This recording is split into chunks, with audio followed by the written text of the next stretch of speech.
Connect with your potential customers wherever they are. Effective uses Comcast viewership data insights to combine advanced targeting capabilities with premium TV and streaming content, so you can deliver the best ad experiences to your audience no matter how they watch. Visit EFFECTV.com. A moment in history where our medium and this radio station really did shine. This was the meeting in Singapore between these two guys who, a very short time ago, were threatening World War III. You know, little rocket man, and the other guy was saying the other just terrible things about Trump. And when they managed to, and you can't call it diplomacy, I don't know what exactly it was that got them together.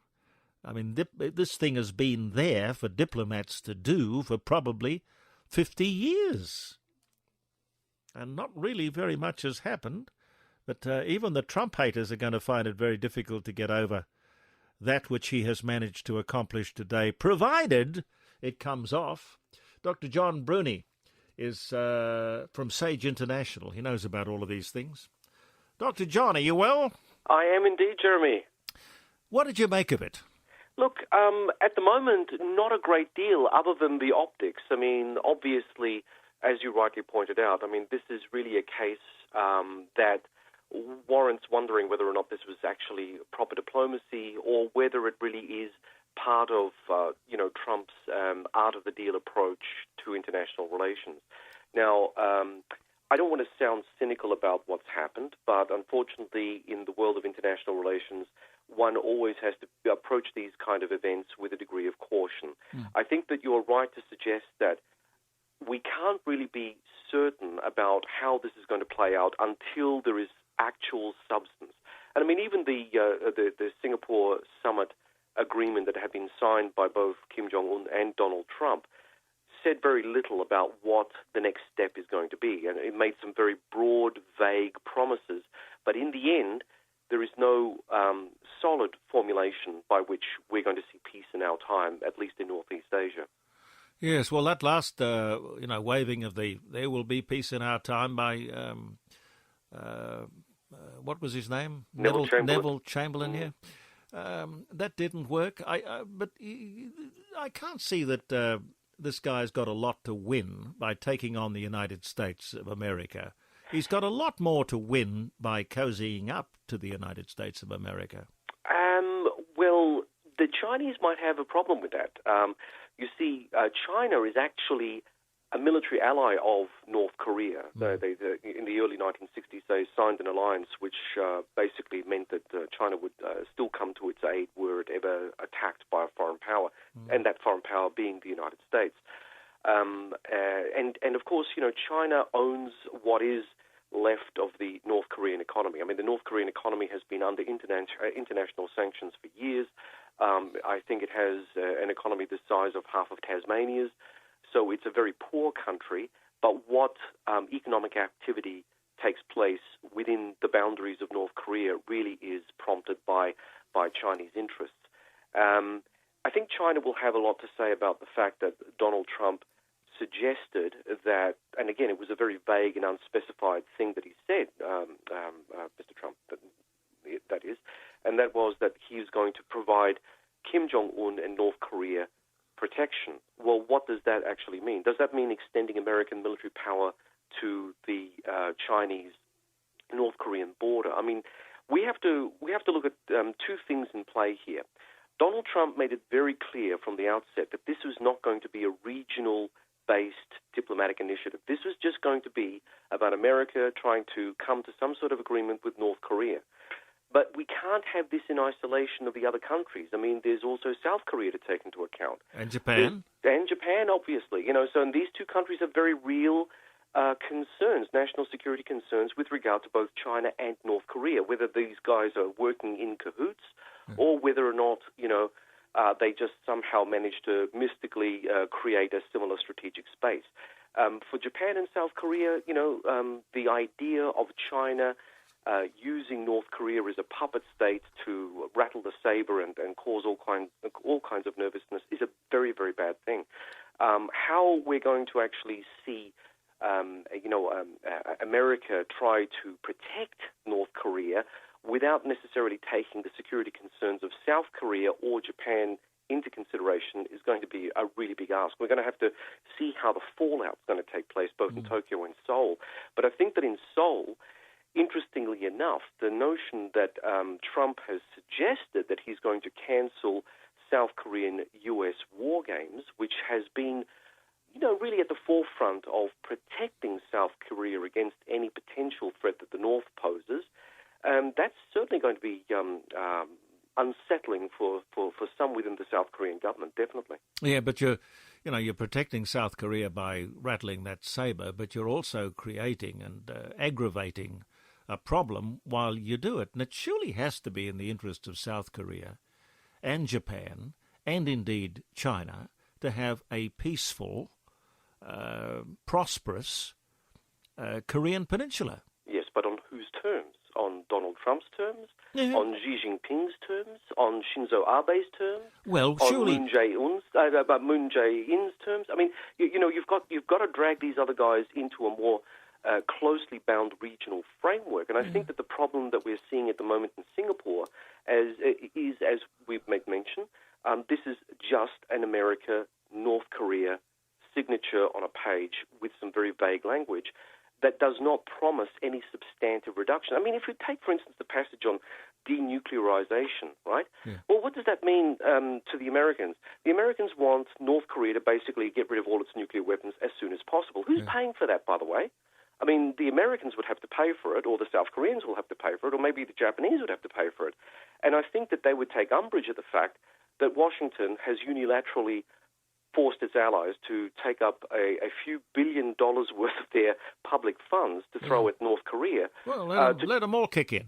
Well, they may very well do in the end, but again, this is not being explicitly stated, and I think that this is going to be a problem as the days roll on and as more details emerge from the behind the closed doors kind of meeting. Because we're suggesting as Secretary of State, U.S. Secretary of State Mike Pompeo was saying that this is, the beginning of a journey. Well, okay, that's great. Denuclearization is a fantastic idea if it can be made to work. But you cannot isolate denuclearization from North Korea and its strategic relationship with China and what China really wants in the region, which is actually trying to push America out of its backyard. It wants to have a reduction of American presence in South Korea and ultimately in Japan, which will allow the Chinese military to basically run roughshod over Northeast Asia. Why couldn't they just do a simple deal whereby South Korea would have the umbrella and the position of an ally where, if they were attacked, America would come to their defense? Yep. And North Korea could have exactly the same arrangement with China. Yep. And they could just sit back there, stand back, and each country could come in and help to make North Korea as prosperous as South Korea. Then they'd be so, like China, they'd be so busy worrying about making money and buying Mercedes-Benz cars that they wouldn't worry about bombs. Well, I like that idea. I really do. And I just, unfortunately, in this kind of structure that we currently see, I just don't see anyone in Beijing or in Seoul or in Tokyo or maybe even in Washington, D.C., sitting down thinking, gee, that's a good idea. I mean, it makes sense to me, it makes sense to you, it probably makes sense to most of your listeners. But unfortunately, there are complications at pretty much every turn. And it's at the, when they say the devil is always in the details, well, we really need to find out what these details are to work out whether or not this summit was just a waste of time, was just a media festival. Well, we had about 2,500 journalists descend upon Singapore to see this historic event, and that's fair enough. But, in the end, from as a security practitioner myself, I want to see the substance. I want to see, well, what is the next step? And can North Korea actually match American expectations? And what are North Korea's expectations? When I was saying about denuclearization meaning something to the United States, well, it also means something to the North Koreans. You take the nuclear weapons away from North Korea and give them nothing substantial to hold on to in terms of potential threats emanating from either South Korea, Japan, or the United States. And they will say, well, no, we're not having that because we don't want the Libyan option where we just trust the international community, the West, to do what is right. Because, who knows, a few years down the track, maybe, Kim Jong-un will find his way being sodomized by some North Korean rebel.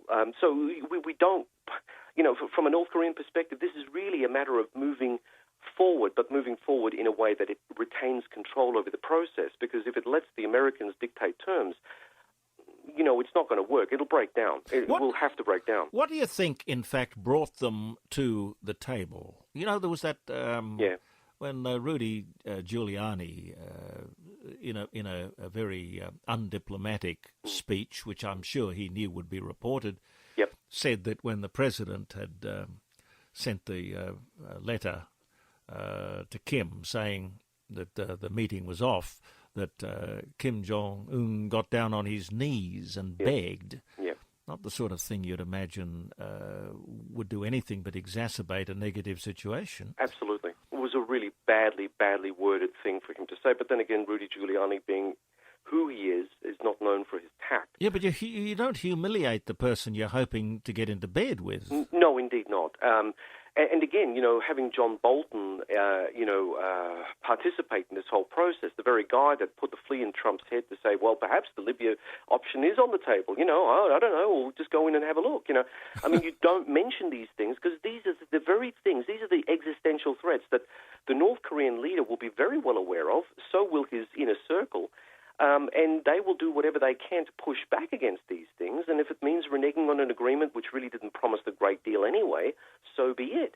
And ultimately, the thing that we have to always remember that from a North Korean perspective, the relationship with China, whether or not it is as bad as people have said, and it may very well be that bad, getting behind the bamboo curtain and finding out for certain is always a sort of torrid kind of thing to try to do. It's more like crystal ball gazing.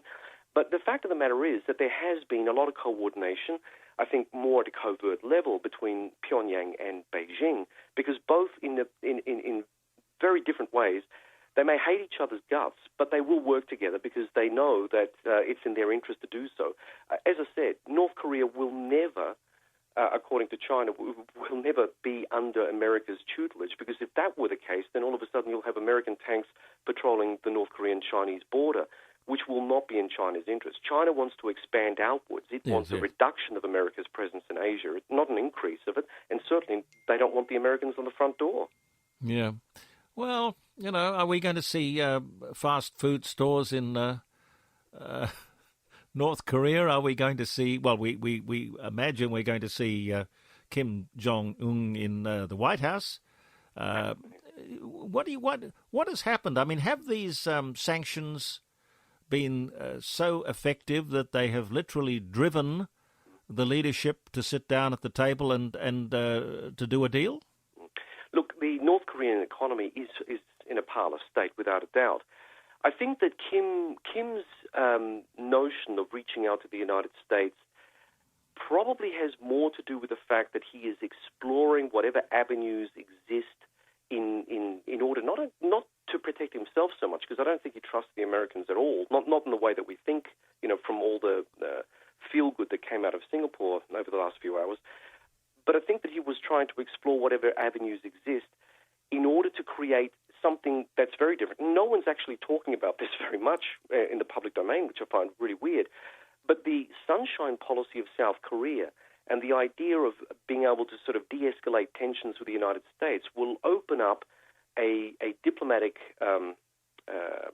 opening, if I can say, with Seoul, which creates a different kind of political equation in South Korea. And that will probably drive a wedge between the South Koreans and the Americans if the Americans decide to drop the agreement reached in Singapore for whatever reason. Because we know that Donald Trump, he can sign off on a piece of paper and then the following day he'll say, I'm just going to walk away. I mean, we just saw how he treated his dear old allies in the G7 in Quebec and Canada. I mean, it was just, it was incredible. I mean, 1 minute, we've got a deal. The next minute he says, no, bugger it, I'm walking away. And Justin Trudeau, well, mind you, I will share his doubts about Trudeau. But but the fact of the matter is that in terms of diplomacy, these are things that you just simply don't I know, but John, this is the Nobel Peace Prize. I mean, there's no doubt in the world that he would get the Nobel Peace Prize for not only doing this deal, but making sure that it sticks. Well, that's the very point. If it sticks, well, I think, yeah, absolutely. And if it doesn't, and again, we're looking at a 50-50 here. The idea of him getting a prize for something that was half-baked, well, that's then out the window.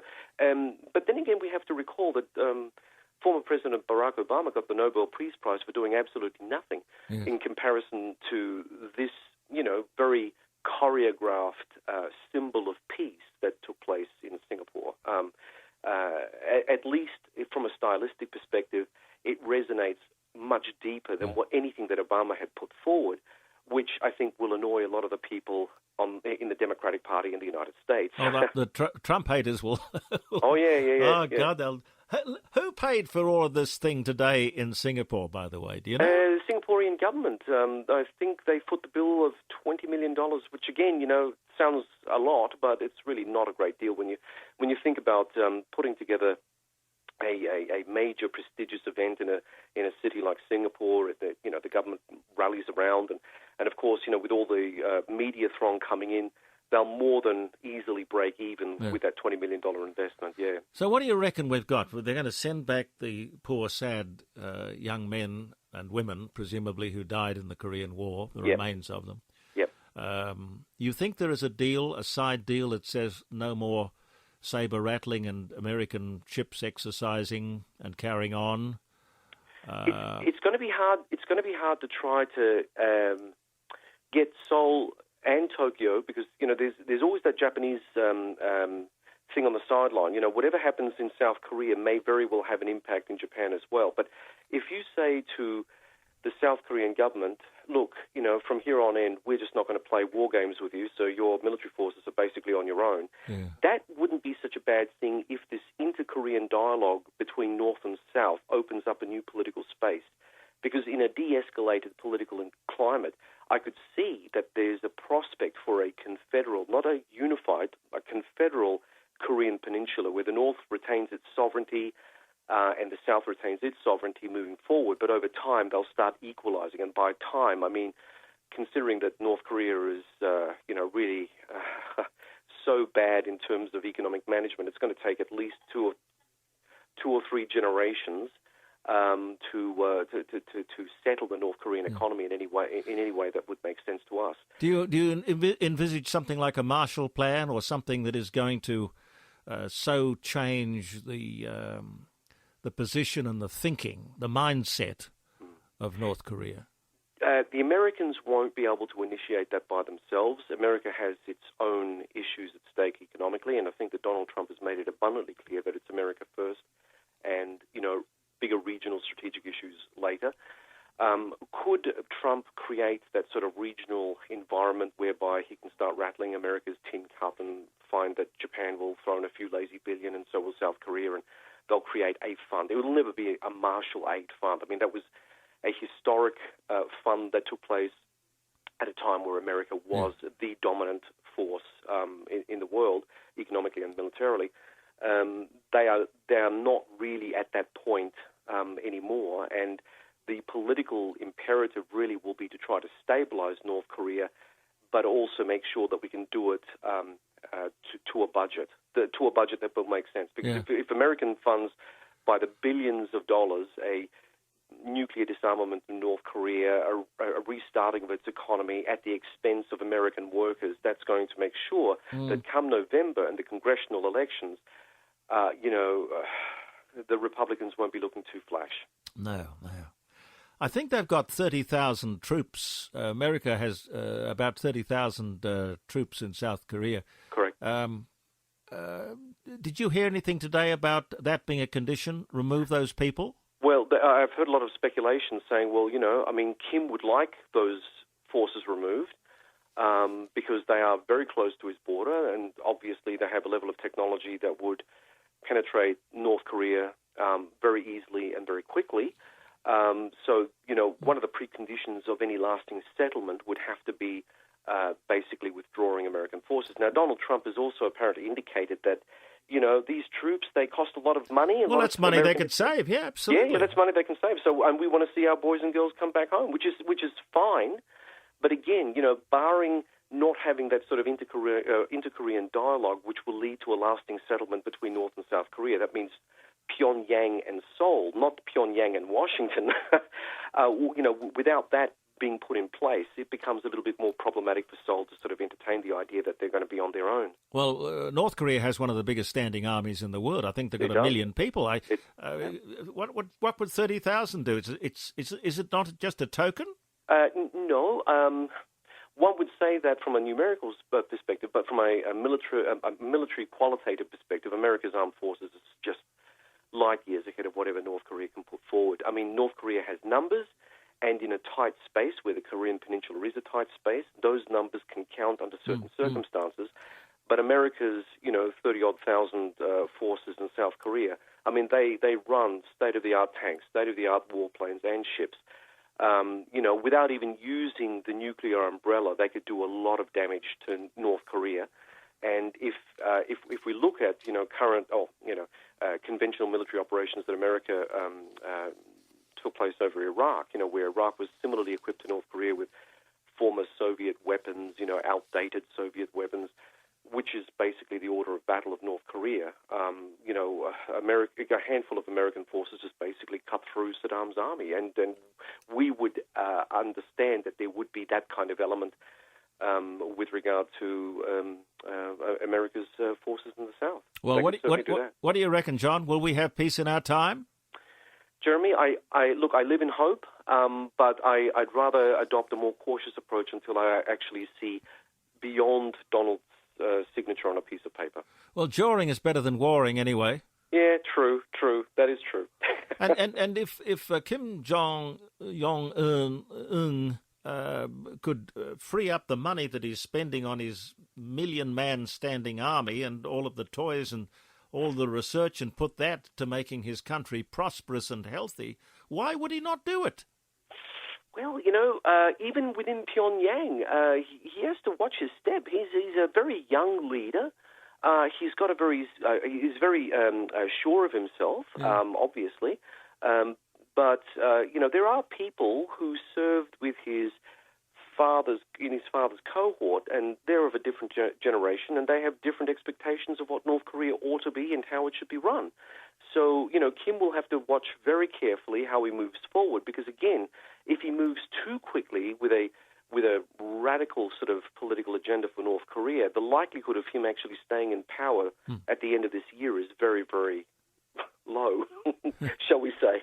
So you believe that there are bigger and more powerful saber rattlers behind him than he perhaps is? Well, look, just like Donald Trump has his John Bolton, I'm sure that Kim Jong-un has his version of John Bolton. Maybe he's got a few of them, just waiting to see, whether or not the young boy missteps in his relationship reaching out to the United States. Do you believe all this stuff about him carting his own toilet around with him? No. Have you heard that? No. Apparently he has a car that comes along with him, and because he doesn't want anyone to be able to analyse his health.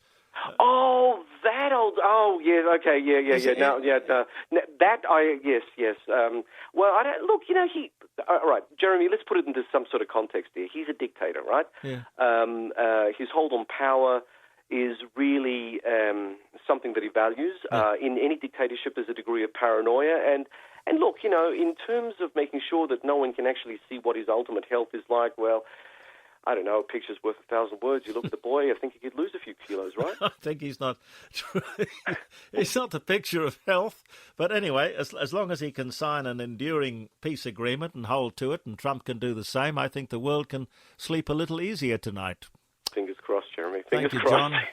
Thanks for your time. Thank you. Bye. Connect with your potential customers wherever they are. Effective uses Comcast viewership data insights to combine advanced targeting capabilities with premium TV and streaming content, so you can deliver the best ad experiences to your audience no matter how they watch. Visit EFFECTV.com.